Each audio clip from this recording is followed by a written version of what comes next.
자, 우리 하나님 말씀 신약 성경 디도서 1장 1절로 3절 말씀입니다. 신약 성경 348면 신약 성경 348면 디도서 1장 1절로 3절 말씀입니다.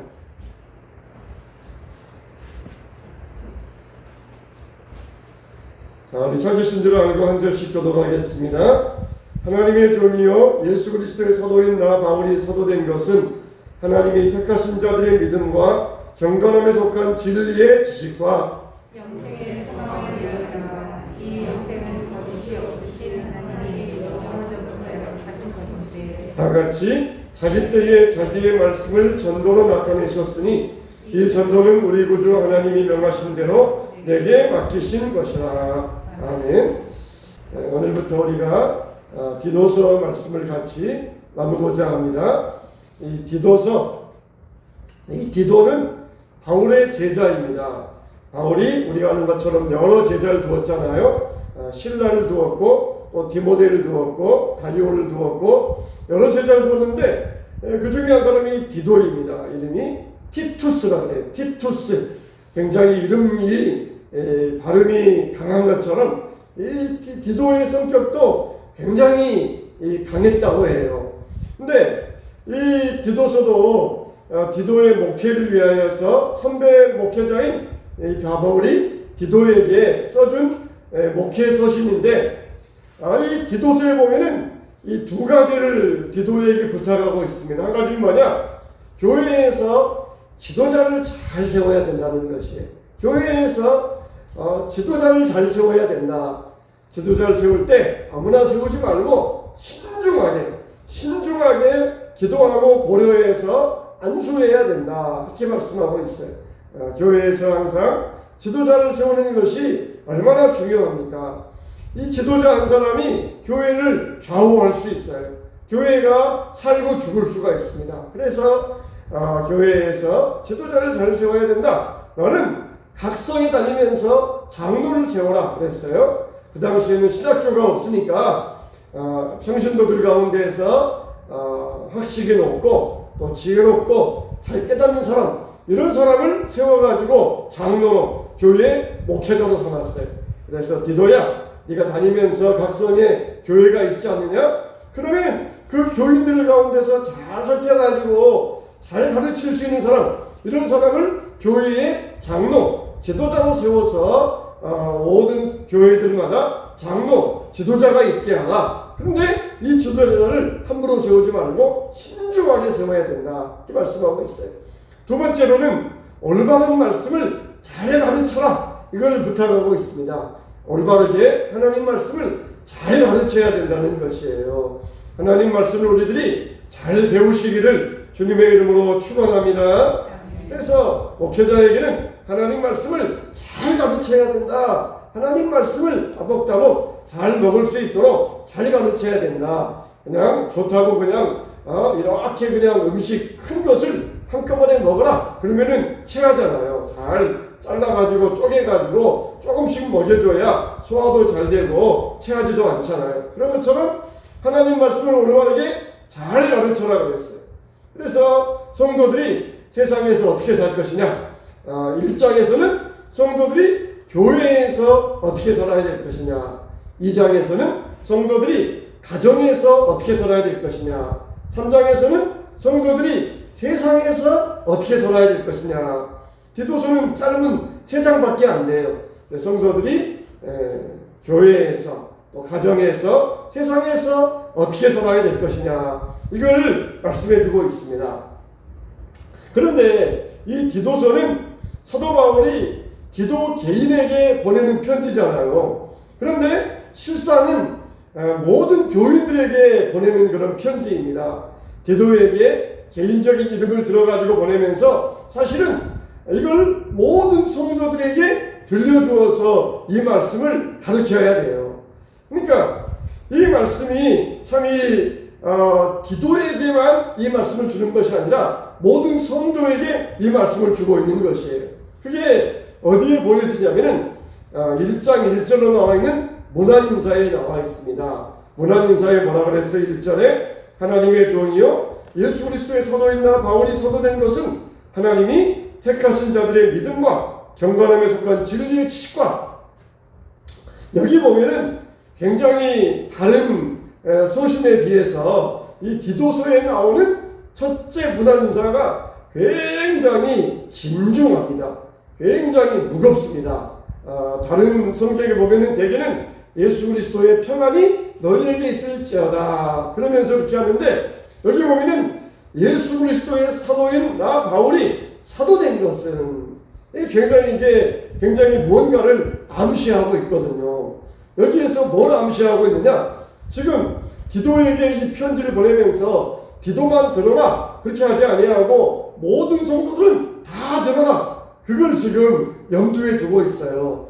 그래서 내가 사도 바울 내가 사도된 것은 내가 스스로 되고 싶어서 된 것이 아니라 하나님이 나를 사도로 세워주셨다, 그걸 모든 성도들에게 들려주고 싶어서 그랬던 거예요.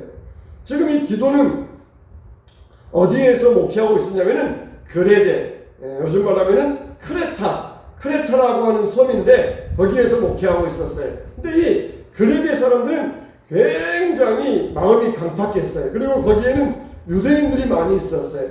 그래가지고 바울이 어제 우리는 믿음으로 구원받는다. 그런데 유대인들은 뭡니까? 율법을 지켜야 된다 그랬잖아요. 그러면은 유대인과 바울과는 서로 반대편에 서 있어요. 믿음으로 구원받는다, 율법을 지켜야 된다. 그러면은 서로 반대하는 유대인들이 바울을 대적하기 위해서는 뭘 해야 돼요? 바울이 믿음으로 구원받는다, 이게 바울의 메시지잖아요. 그러면은 그 메시지를 공격하기에는 너무 그 메시지가 빈틈이 없어요.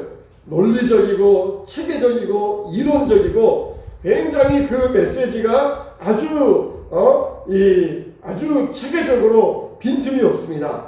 그러면은 뭘 노려야 됩니까? 메시지를 전하는 사람의 약점을 잡아야 돼요. 그래서 메시지를 전하는 사람의 약점을 잡아가지고 그 메시지를 전하는 그 설교하는 그 목사는 사실 이런 사람이다, 그렇게 약점을 잡아서 하면은 이 공격을 할 수가 있거든요. 한 목사가 설교하는데 여러분들에게 하나님 말씀을 가지고 설교 말씀을 들려주잖아요. 그래서 여러분들이 은혜 받고 하나님 말씀으로 감동을 받잖아요. 그런데 한 목사는 이걸 내 말을 하는 게 아니라 성경에서 나오는 말씀을 가지고 여러분들에게 가르쳐요. 근데 성경 말씀이니까 이 딴지를 못 거는데, 성경 말씀이니까 1.5리도 없는데, 그러면은 어떻게 합니까? 박 목사를 공격하는 거예요. 박 목사, 저 사람은 신학교도 엉터리로 나오고 신학 공부도 엉터리로 하는 사람이다, 그런 식으로 공격하는 거예요. 그래가지고 박 목사가 잘못되었으면은 박 목사가 전하는 설교도 잘못된 것이다, 이제 그런 식으로 3단 논법식으로 결론을 짓게 만드는 거예요. 그래서 유도기도 바울이 사도냐? 바울은 사도가 아니다. 바울은 예수님을 만난 적도 없고 예수님의 가르침 받은 적도 없다. 그러면서 바울을 막 공격하면서 바울의 약점을 깎아내립니다. 그러면서 바울이 믿음으로 구원받는다, 그 바울의 가르침을 사실은 무너뜨리기 위해서 먼저는 바울을 공격하면서 그렇게 나섰던 것이에요. 그래서 바울은 이것을 알고 내가 사도된 것은 내가 스스로 된 것이 아니라 하나님이 택하신 것으로 내가 사도가 되었다, 이렇게 막 처음부터 시작할 때부터 분명하게 이걸 막 강력하게 이걸 사람들에게 심어주고 있어요. 그러니까 하나님이 사도로 세워주셨다면은 그건 뭐 할 말이 없잖아요. 할 말이, 하나님이 세워주셨다는데, 하나님이 사도로 세워주셨다는데 사람들이 왈가왈부 할 수 있습니까? 절대로 해서는 안 돼요. 그리고 내가 전하는 말씀도 하나님이 나에게 주시어서 전하게 된 말씀이다, 그렇게 처음부터 딱 못을 받고 가고 있는 것이에요. 여러분, 정말 우리는 하나님 말씀과 하나님의 말씀을 전하는 자와 이것을 우리가 함께 볼 수 있어야 돼요. 그래서 우리가 나가서 하나님 말씀을 전할 때 우리가 어떻게 합니까? 우리가 항상 너희의 바른 행실을 통하여서 하나님께 영광을 돌리게 하라 그랬어요. 영광을 돌리게 하라. 어느 집사님이 있어요. 집사님이 시골에서 올라온 한 이 남성을 데리고 다니면서 일도 시켜주고 그리고 끼니 때마다 밥도 먹여주고 돈도 벌게 하고 그럽니다. 그러니까 시골에서 올라와가지고 할 일이 없는데 집사님이 그 시골에서 올라온 사람을 데리고 다니면서 돈도 해주니까 얼마나 마음이 감동이 됩니까? 그러면서 말하기를 집사님이 믿는 하나님이라면 나도 믿어보겠습니다. 그런 고백이 나오게 했던 것이에요. 정말 말씀을 전하는 자, 이거는 정말 따로 뗄래야 뗄 수가 없는 것이에요. 말씀을 전하는 사람이 그 말씀과 하나가 돼야 되고 그 말씀에 합당한 삶의 열매를 맺을 수가 있어야 되는 것이에요. 그래서 우리는 너희들이 옳게 살아라. 이것은 우리 자신을 위한 게 아니에요. 물론 우리가 선행을 행하면은 하나님께서 그에 따라서 상급을 주셔요. 그렇지만은 우리가 옳은 삶을 살아가야 된다. 그럴 때 우리 자신만을 위해서 그렇게 살라는 게 아니에요. 다른 사람들을 위해서 우리의 선한 행실을 보고 하나님께 영광을 돌리게 하려 합니다. 할렐루야. 우리가 그래서 선한 삶을 살아야 돼요. 우리가 빛 가운데 거하면은 사람들이 우리를 보고 빛 가운데로 돌아옵니다. 그런데 어둠 가운데 있으면은 어둠에 있는 사람들이 빛 가운데로 올 수가 없는 것이에요. 또 사도 바울은 여기에서 디도를 가리켜서 뭐라 그럽니까? 내 참 아들이라고 해요. 참 아들이라. 그러니까 교인들에게 디도의 권위를 축혀 세워주고 있습니다. 디도 정말 바울의 참 아들이다. 바울은 하나님의 권위로 사도가 되었고 디도는 바울이 참 아들로 삼은 그런 하나님의 귀한 종이다. 그러면서 이 디도를 축혀 세워주고 있어요.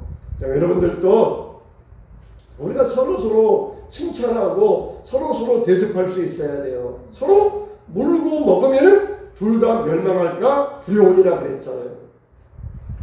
디도가 목회를 잘해요.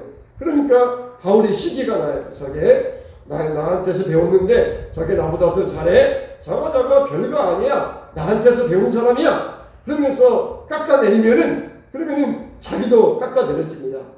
그런데 청출어람이야. 야, 스승이 제자가 스승보다 낫구나. 그러면서 제자를 시켜 올려주면은 스승도 올라가는 것이에요.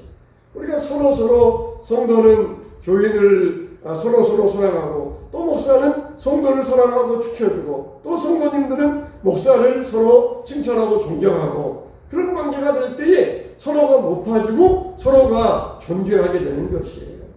바울은 정말 디도의 권위를 높여줍니다.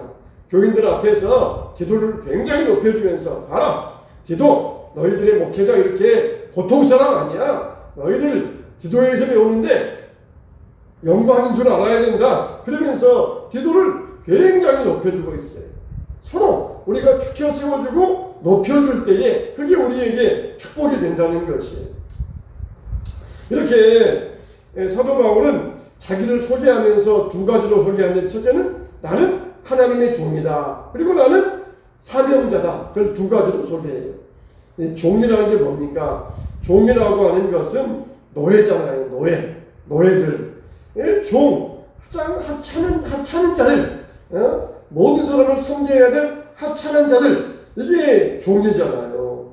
그런데 이 유대인들에게 있어서 하나님의 종이다. 이거는 절대적인 거예요. 절대적인 것. 자기들은 하나님은 좋은데 예수는 비중 없이 다루거든요. 그래서 바울은 나는 하나님의 종이다. 구약에서 너희들이 그렇게 영광스럽게 여기는 하나님이 나를 불러 세워주셨다. 그러면서 하나님과 나와의 관계를 말씀하고 있는 것이에요. 우리는 예수 그리스도의 사람들이잖아요. 뿐만 아니라 우리는 다 하나님의 자녀들이에요. 그리고 바울은 자기를 사명자라고 소개하고 있습니다. 바울이 사도된 것은 하나님이 명하신 대로 내게 맡기신 것이니 자기에게 맡겨주셨다는 거예요. 내가 세상에 왜 태어났느냐? 태어난 이유가 뭐냐? 내가 스데반을 죽이고 믿는 자들을 잡아다가 가두고 그런 자였는데 하나님이 나를 택하신 것은 바로 이 사명 때문이라는 거예요. 나를 이 사명 때문에 택하셔가지고 나를 세워주셨다는 것입니다. 이런 포획자요 박해자였는데 얼마나 위대한 간증거리가 나옵니까? 저기에서 간증거리가 나옵니까? 자, 여러분들에게 이와 같은 간증거리가 있게 되시기를 축원합니다. 하나님의 말씀에 따라서 우리에게도 간증이 있어야 돼요. 하나님이 나에게 이런 위대한 일을 행하셨다. 하나님이 나에게는 축복을 주셨다. 이런 믿음의 간증이 있어야 돼요. 여러분은 누구입니까? 사도 바울은 철저히 자기를 누구로 보고 있어요? 자기는 세상 학문도 높은 자이고 집안도 좋은 자이고 여러 나라 언어도 능통한 자이고 그거 소용없어요. 다 그건 배설물 들이라고 그랬어요. 나는 누구입니까? 여러분들은 누구입니까? 아, 나는 이런 사람입니다. 그럴 때 뭐라 그래? 나는 이런 직장에 다니는 사람입니다. 자기가 다니는 직장을 이야기하잖아요. 남자들은. 여자들은 뭐라 그래? 나는 누구 엄마입니다. 그러면서 자기 아들과의 관계에 있어서 나는 누구 엄마입니다. 그렇게 자기를 소개하잖아요. 근데 우리는 누굽니까? 우리는 하나님과의 관계에서 우리를 설정할 수 있어야 돼요. 하나님과의 관계에서 우리를 볼 수 있어야 됩니다. 너는 누구냐? 나는 이런 사람입니다. 그럴 때 바울은 나는 하나님의 사도 되었다. 하나님이 내게 사도의 직분을 주셨다. 그러면서 하나님과의 관계에서 자기를 딱 내보이고 있는 것이에요. 나 이런 사람이야. 나 유수한 기업의 회장이야. 나는 이 나라의 검사야. 나는 이 나라의 장관이야. 그러면서 그런 세상의 관계에서 자기를 내세우는 게 아니라 나는 누구입니다. 그러면서 하나님과의 관계에서 자기를 소개하고 있는 것이에요. 자, 여러분, 사람이 특히 우리 그리스도인들이 죽을 때 묘비에 뭐라고 씁니까? 묘비에 뭐라고 씁니까? 무슨 회사 사장 아무개 씁니까? 다 거기에 직분을 쓰잖아요. 장로 누구누구, 집사 누구누구, 성도 누구누구. 그러면서 직분을 쓰고 십자가 안에 무덤에 눕잖아요. 여러분, 우리가 하나님 앞에서 이렇게 하나님과 내가 누구인가? 하나님 앞에 설 때 세상의 직분, 세상의 화려한 출세한 그런 여러 가지 높은 영광의 자리, 그건 아무 소용이 없어요. 하나님과의 관계에 있어서 너는 누구냐? 하나님 나와의 관계에 있어서 너는 어떤 사람이냐? 그것만 가지고 하나님 앞에 서게 될 것입니다. 왜 죽은 사람 묘지에다가 그 세상에 좋은 직분들을 쓰지 아니하고 왜 하나님 앞에서 직분을 기록합니까? 그것만 남기 때문에 그러는 것이에요. 장로로, 집사로, 권사로, 성도로 하나님 앞에 그 직분만 남기 때문에 그러는 거예요. 하나님 앞에서 나는 누구인가? 하나님 앞에서 우리 교회는 어떤 교회인가? 하나님 보시기에 우리 교회는 어떤 교회인가? 하나님 보시기에 나는 어떤 사람인가? 우리가 분명히 알아야 됩니다. 하나님 보시기에 나는 어떤 사람인가? 정말 우리가 하나님과의 관계에 있어서 내 자신을 분명하게 기준을 세워야 된다는, 그 자리를 설정할 수 있어야 된다는. 바울에게는 세 가지 사명이 있었어요. 첫째 사명이 뭐냐? 하나님이 택하신 자들을 믿음으로 인도하는 것. 이게 바울의 첫 번째 사명입니다. 하나님이 택하신 자들을 믿음으로 인도하기 위하여. 근데 여기에서 하나님이 택하신 자들을 믿음으로 인도한다. 이 말은 무슨 말이냐? 믿음이 없는 자들을 믿음 있게 만드는 게 이 바울의 사명이었느냐? 아니면 믿음 있는 사람들을 더 믿음 있게 만드는 것이 바울의 사명이었느냐? 어떤 게 바울의 사명이겠습니까? 둘 다예요. 둘 다 바울의 사명입니다. 믿음이 없는 자도 믿음 있게 만들어야 돼요. 그리고 믿음이 있는 자는 더 믿음 있게 만들어줘야 돼요. 이게 바로 사명입니다. 바로 목사의 사명이 그래요. 목사의 사명이. 믿음 있는 사람들이 더 믿음 있게 만들어줘야 돼요. 근데 믿음이 있었는데 믿음이 없어졌다. 그러면은 참 그것만큼 목사의 마음을 아프게 하는 것이 없어요. 밤예배도 잘 나오는 집사님이었는데 이제는 밤예배 안 나온다. 그러면은 믿음이 식어졌다는 이야기잖아요. 그러면은 그것만큼 마음 아픈 게 없어요. 밤예배를 안 나오던 사람인데 이제는 밤예배도 나오고, 기도하던 사람인데 기도 안 하던 사람인데 기도도 하게 되었다. 그러면은 얼마나 그것만큼 기쁜 일이 없습니다. 근데 하나님이 택하신 자들을 믿음으로 인도한다. 여기에서 선택과 그리고 믿음과의 관계가 나와요. 그러면 선택한 자가 선택되었으면 그냥 자동적으로 믿음을 갖게 되는 것이냐, 아니면 선택이 안 됐는데도 믿음을 잘 가르치면 믿음이 생기는 것이냐. 여기서 또 이런 질문이 나올 수가 있습니다. 선택했느냐, 그리고 믿음으로 잘 가르쳤느냐. 이거는 불과 분리의 관계입니다. 선택됐으면 믿음으로 잘 가르쳐서 믿음이 성숙해 가야 돼요. 야곱이 그랬잖아요. 야곱은 하나님께서 어머니 뱃속에서 택한 사람입니다. 어머니 뱃속에서 택함 받은 사람이에요. 큰 자는 미워하고 작은 자를 사랑하였느니라. 어머니 뱃속에서 야곱이 선택받은 사람이에요. 근데 야곱은 가르침을 받지 못했어요. 그러니까 라반의 집에 갈 때까지 아버지를 속이고 형을 속이고 그렇게 사기꾼의 인생을 살았어요. 근데 하나님께서 야곱에게 나타나시고 야곱에게 계시하시고 또 야곱의 삶을 통하여서 야곱의 경험을 통하여서 야곱의 길을 인도하시고 하나님이 그렇게 야곱을 연단하시고 가르쳐 주셔요. 그때 야곱이 이제 믿음의 사람으로 위대한 사람으로 나타나게 되었던 것입니다. 우리가 선택받은 것도 중요해요. 그리고 믿음으로 잘 가르침을 받아야 됩니다. 이렇게 예배 시간에 이렇게 나오는 이유가 뭡니까? 예배 시간에 그냥 한 번만, 일주일에 한 번만 드리면은 주일 성수했다 그렇게 말하지 아니하고 왜 예배 시간에 나와서 예배를 드립니까? 말씀으로 가르침 받기 위해서 그러잖아요. 말씀으로 내가 양육받기 위해서, 성장하기 위해서 그러는 거잖아요. 성장하기 위해서.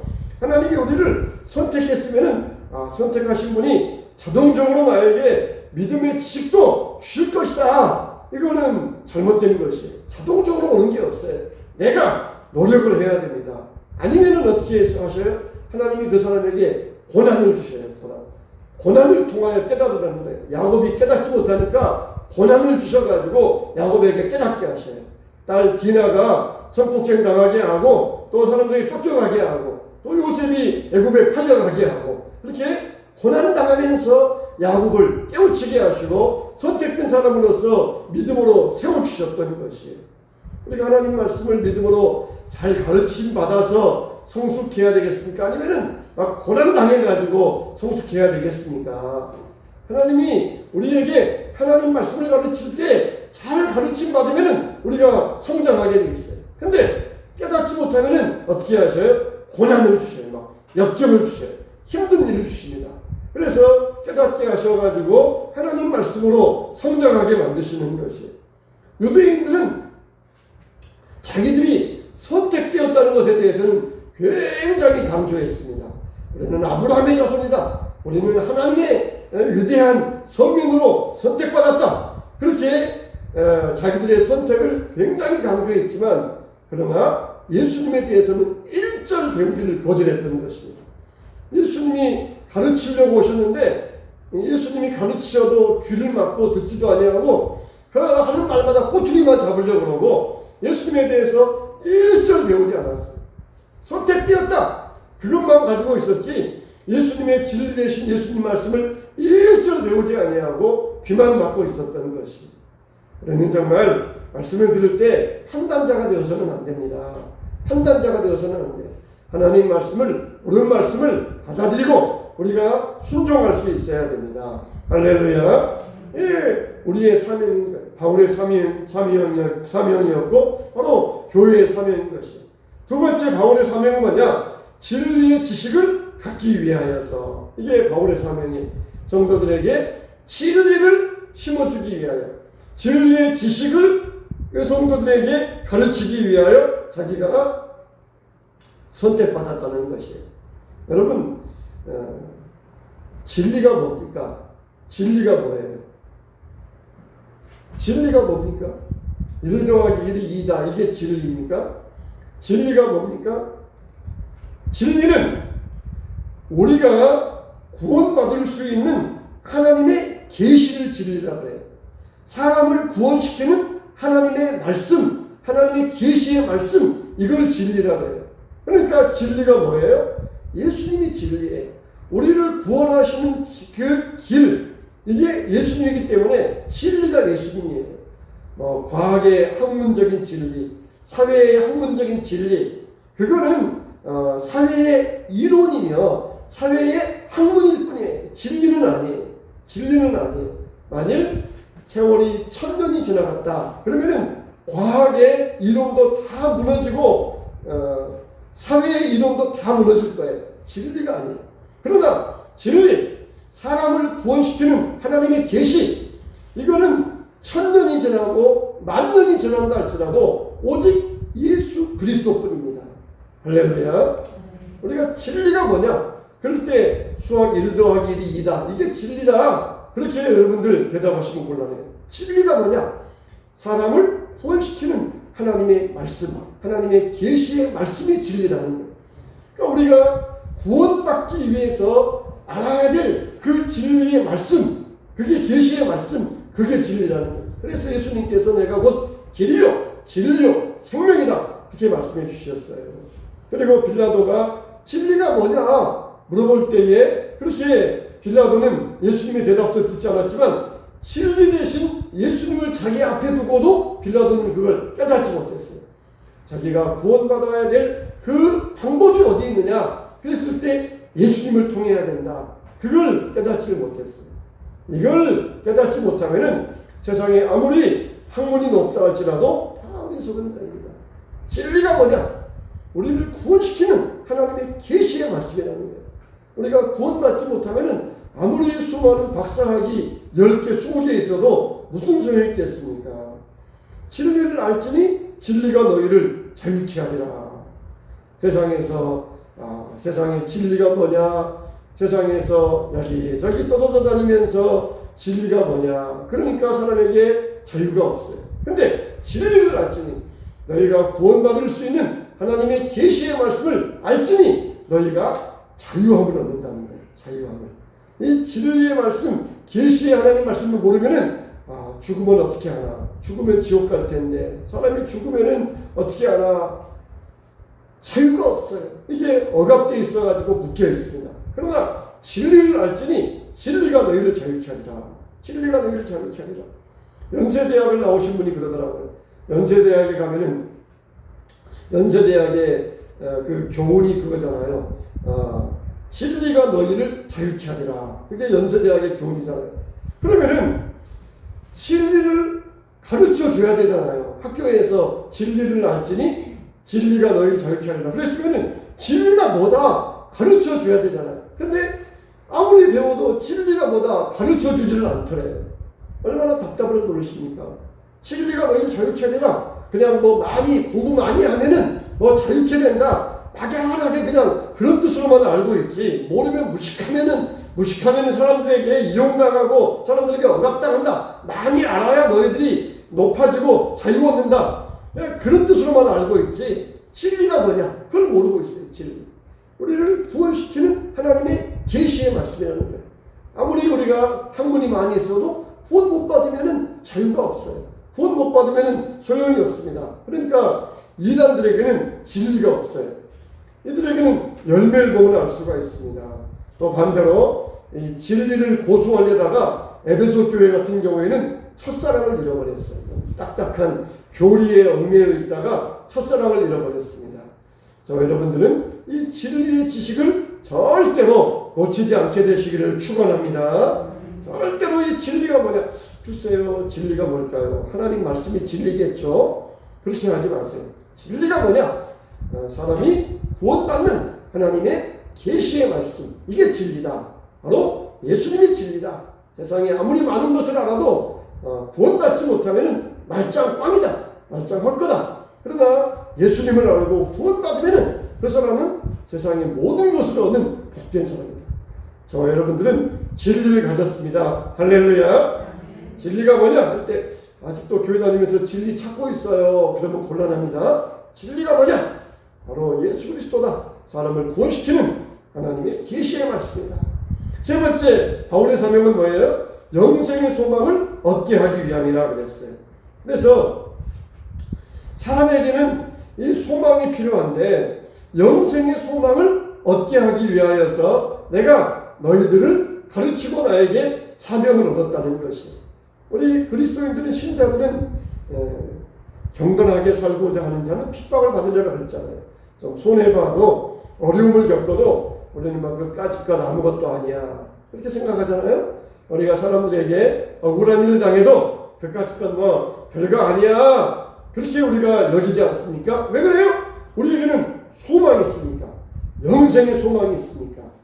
소망이 있으니까 이 땅에서 조금 어려움 당하고 이 땅에서 조금 손해봐도 아무것도 아니야. 하나님이 나에게 천국에서 몇 천만 배로 갚아주실 거야. 내가 이 땅에서 손해본 것만큼 예수님을 위해서 핍박받으면 하나님은 수억 배로 갚아주실 거야. 우리가 이런 소망이 있잖아요. 소망 때문에.